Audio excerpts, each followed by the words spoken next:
salvación. Cuando te necesité, esta es, Señor. Hola, buen día, ¿cómo están? Que Dios te bendiga donde quiera que te encuentres en este momento. Y estoy contento de que, que hayas llegado hasta acá. Es importante que hayas tomado tu tiempo para poder ver cada uno de estos videos. Y en esta ocasión quería comentarles que yo no les pido que ustedes pongan me gusta o que se suscriban y esas cosas, porque en realidad no es mi interés eh, lucrar o ser aplaudido de ninguna manera por compartir la palabra de Dios. Simplemente el hecho de que ustedes puedan eh, recibir este mensaje, el hecho de que podamos compartir la palabra de Dios, para mí es gratificante y es realmente lo que colma mi corazón, porque lo hago con todo cariño y respeto. Pero si ustedes quieren, o tienen alguna pregunta o algún comentario para hacerme, o bien lo pueden hacer en el comentario que se puede comentar debajo del video, o bien si quieren poner que les gusta o que no les gusta, o todos aquellos que me conocen y que pueden conversar conmigo a través de WhatsApp, lo pueden hacer. Haciéndome alguna pregunta, alguna sugerencia, preguntándome algo que por ahí no entienden, y con gusto vamos a tratar de suplir esa necesidad.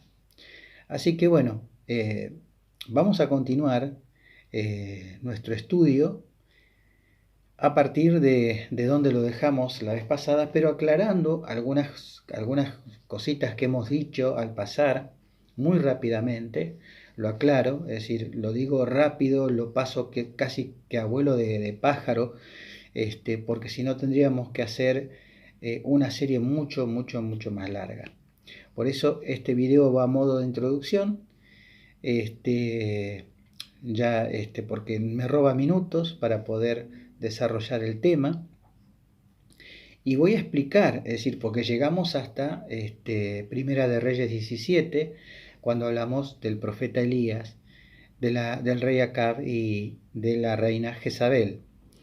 Y la relación que tienen, ¿no es cierto?, aquellas cosas que han pasado en un lugar, en determinado lugar, de manera local, y su correlato con lo que va a acontecer al final del tiempo de manera global, ¿no?, que va a abarcar todo el planeta. Porque, como bien dijimos, ese texto que es el más usado, o digamos uno de los más referenciados por el mundo evangélico y aún el mundo católico, de Mateo, cuando el Señor Jesús dice que será como los días de Noé, y luego dice, habrá dos en el campo, uno será tomado, el otro será dejado.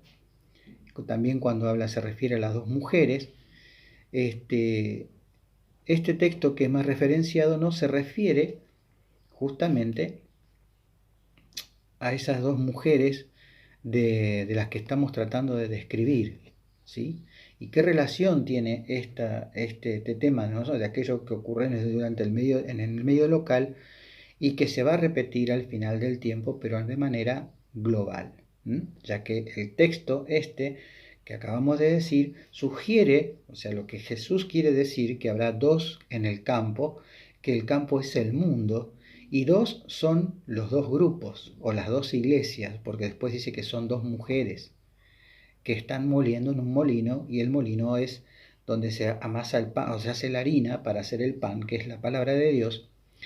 Y ya vamos a llegar a qué significa ser tomado, qué significa ser dejado, porque no nos olvidemos que estamos leyendo castellano y que el castellano no, según nuestra manera de pensar hoy, puede estar distorsionando lo que realmente quiere decir el autor. Por eso es que hay que profundizar, ir al origen de la palabra y al contexto en que está dicha la palabra, ¿sí? Y en qué momento fue dicho, cómo fue dicho, cómo se usaba esa palabra en ese momento y qué es lo que Jesús está queriendo decir. ¿Sí? Ahora, no nos olvidemos que es en ese contexto donde dice que sería como los días de Noé. Ahora, cuando dice que uno fue dejado y el otro fue tomado, ¿no? Y esto largo como primer concepto, antes de continuar dando explicaciones de otras cosas, porque les voy a explicar un poquito cómo llegamos a la conclusión de que Babilonia es la ramera, la bestia de Apocalipsis 13, el cuerno pequeño, son la misma, es el mismo sistema, porque estamos hablando de sistemas, no estamos hablando de personas, ¿sí? ¿Cómo llegamos a esa conclusión? ¿Verdad? ¿Cómo llegamos ahí entonces? Pero como dije, como modo de anticiparme un poco, cuando el texto bíblico dice que, o algunos asumen que cuando Jesús dice uno será dejado, el otro será tomado, dicen que el que es dejado, es lo que creen, ¿no? La mayoría, que el que es dejado es el que es dejado atrás. Y el tomado es el que es tomado para ir al cielo. Ahora, si uno es tomado para ir al cielo, asciende vivo al cielo, que es lo que dice en Tesalonicenses, lo que todos esperamos es ese famoso arrebatamiento, ¿no es cierto?, que seremos alzados en las nubes de los cielos. Entonces algunos dicen, bueno, que es tomado con vida, llevado al cielo, y atrás es dejado, porque incluso hasta en las películas se ve, en la película, que algunos son dejados y se encuentran desorientados, con gente que ha desaparecido. Ahora, si Jesús dijo, será como los días de Noé. Ahora yo pregunto, cuando Noé entró en el arca, ¿no es cierto?, y comenzó el diluvio, de los que estaban afuera, ¿alguno quedó con vida? No, dice el texto, además dice ahí Jesús, vino el diluvio y se los llevó a todos. Es decir, no quedó nadie con vida. Jesús no puede estar usando este ejemplo de los días de Noé, será como los días de Noé, para decirnos, miren, unos van a ser venidos a buscar, los vamos a llevar así en secreto, y el otro grupo va a quedar en la tierra para sufrir la gran tribulación. No fue así en los días de Noé.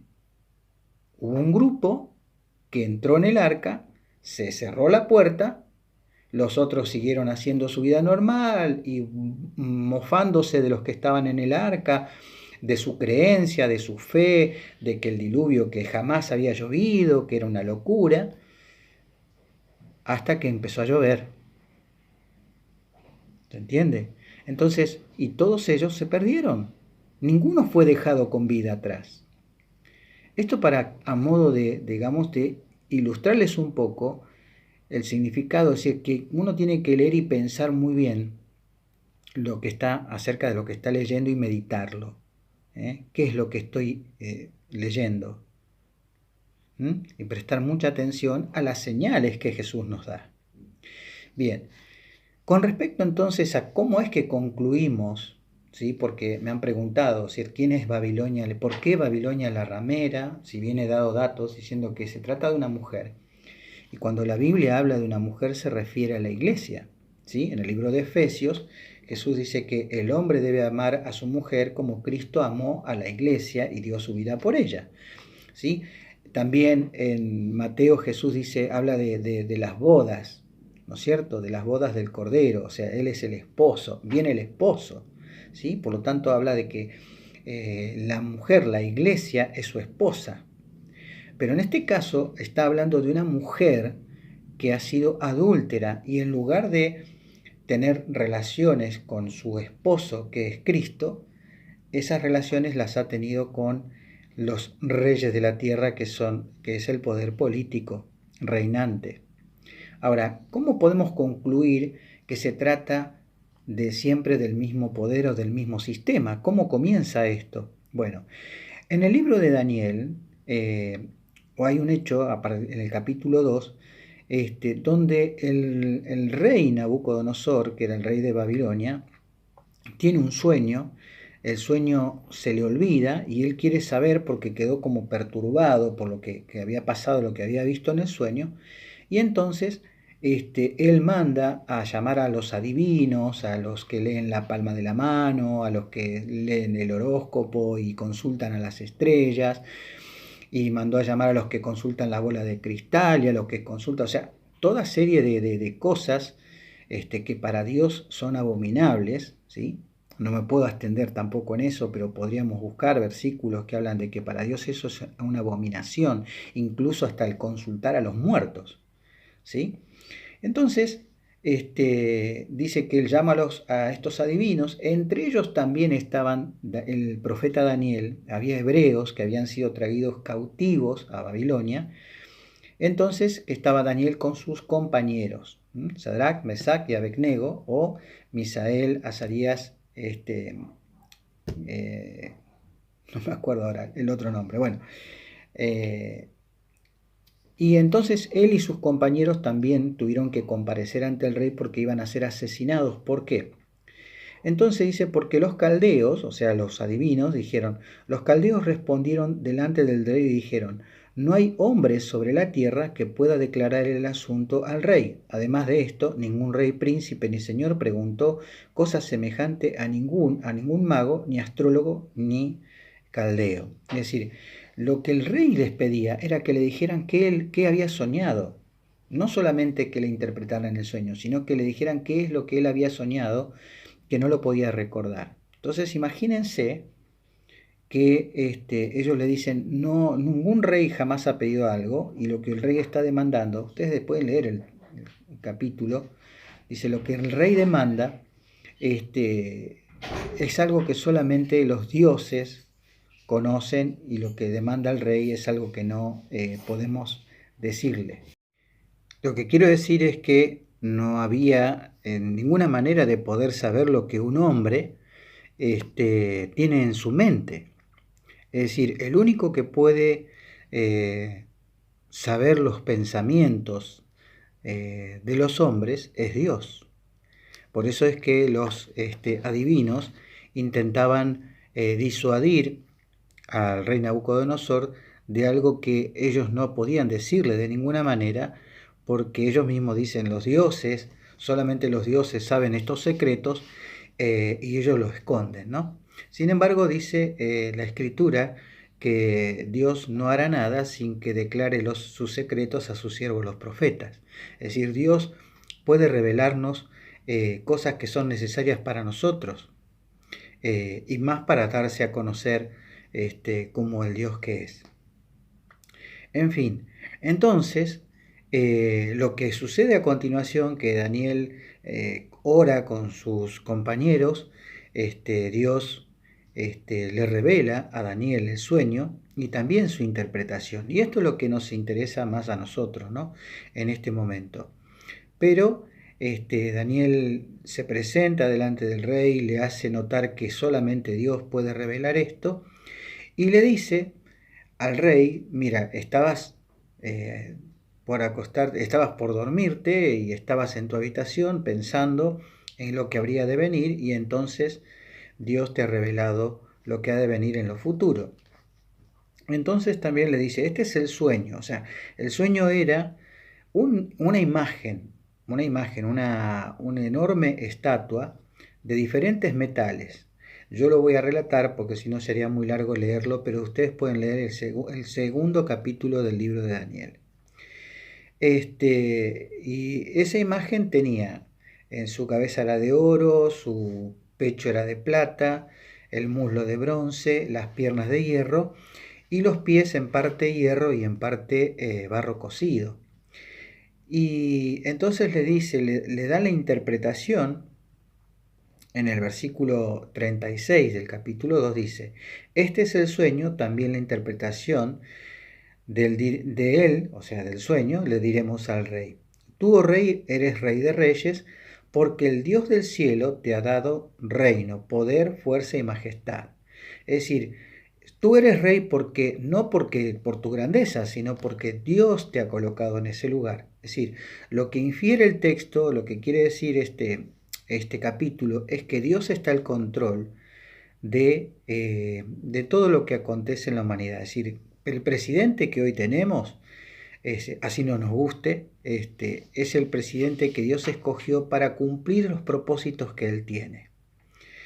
Después, es algo difícil de entender, pero es así. Dios está al control. Entonces, este rey fue colocado en ese lugar, no por méritos que él tenga, sino porque Dios lo escogió para estar en ese lugar. Y entonces, él te ha dado dominio sobre todo. Tú eres la cabeza de oro. Es decir, acá ya nos está dando, digamos, la pauta de que iba a haber una sucesión de reinos diferentes y diferentes en calidad, cada vez con menor valor, pero también dice que estaba mirando, dice en versículo 34, hasta que una piedra fue cortada, no con mano, no es un detalle menor, no con mano, e hirió la imagen en sus pies de hierro y de barro cocido y las desmenuzó. Entonces también fueron desmenuzados el hierro, el barro cocido, el bronce, la plata, el oro, y fueron, ¿no? O sea, todo, y se convirtió, dice entonces, en un monte que llenó toda la tierra. Entonces, cuando le está revelando, le dice, después de ti, versículo 39, dice, después de ti se levantará otro reino, inferior al tuyo, luego un tercer reino, de bronce, el cual dominará sobre toda la tierra, y el cuarto reino será fuerte como el hierro, y como el hierro desmenuza y rompe todas las cosas, desmenuzará y quebrará todo. Lo que viste de los pies y de los dedos, en parte barro cocido de alfarero, detalle importante, en parte hierro, será un reino dividido, mas habrá en él algo de la fuerza del hierro, así como también mezclado con barro cocido. Y por ser los dedos de los pies, en parte hierro y en parte barro cocido, el reino será en parte fuerte y en parte frágil. Entonces, en los días de estos reyes, el Dios, versículo 44, del cielo levantará un reino que no será jamás destruido, ni será el reino dejado a otro pueblo, desmenuzará y consumirá todos los demás reinos, pero él permanecerá para siempre. De la manera que viste que el monte fue cortado a una piedra, no con mano, la cual desmenuzó al hierro, el bronce, el hierro, la plata y el oro, el gran Dios ha mostrado al rey lo que ha de acontecer en lo porvenir, y el sueño es verdadero y fiel la interpretación, ¿no? Entonces, los reinos que ve, que Nabucodonosor ve en su sueño, son la sucesión de los diferentes imperios hasta el último, ¿no?, que habría de sucederse. Todos los imperios son gobiernos humanos, ¿no? Son diferentes poderes humanos. No así en el caso de la piedra que es cortada, dice no con mano, ¿no? Es interesante porque en el libro de Hebreos también usa la misma expresión para darnos un ejemplo de algo que no está hecho por mano humana. Entonces, en el libro de Hebreos, si ustedes quieren buscarlo en su Biblia, vamos a buscarlo. Hebreos capítulo 9, versículo 11, dice, hablando de el santuario que Moisés levantó en el desierto, el cual Moisés había copiado lo que Dios le había mostrado en el monte. Eso lo podemos leer en el capítulo 8, ¿sí? Pero en el capítulo 9, el versículo 11 dice, pero estando ya presente Cristo, sumo sacerdote de los bienes venideros, dice, por el más amplio y más perfecto tabernáculo, no hecho de mano, es decir, no de esta creación.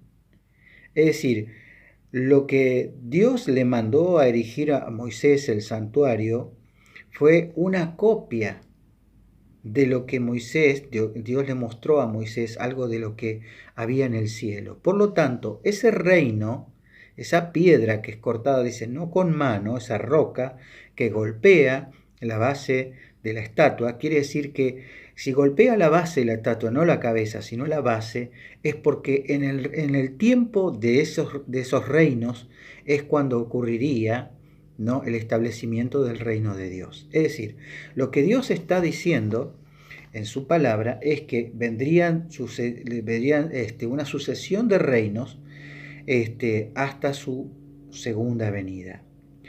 Pero es necesario que yo les marque esto para entonces poder decirles quién es, cómo surge Babilonia la ramera, ¿sí?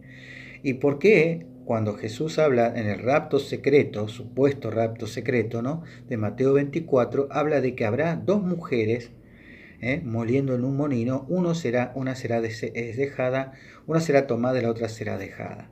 Es decir, lo que estamos queriendo hacer es construir, ¿no es cierto?, el edificio donde nosotros vamos a establecer los cimientos de la fe que tenemos. Es decir, para que nosotros entendamos bien. Es decir, voy a ir dándole algunas características para que descubramos cómo es que llegamos al tema de que se trata de que esta mujer es Babilonia, la ramera, quién es, ¿sí? Y también quién es el otro poder o el poder político que la ayuda, ¿sí?